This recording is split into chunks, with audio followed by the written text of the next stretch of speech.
بسم الله الرحمن الرحيم.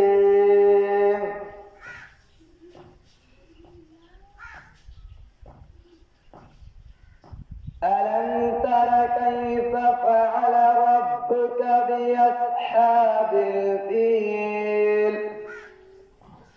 ألم يجعل كيدهم في تضليل وأرسل عليهم طيرا وأبابيل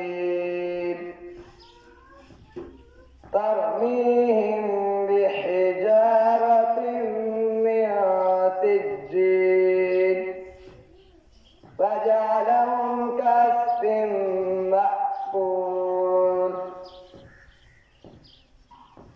بسم الله الرحمن الرحيم.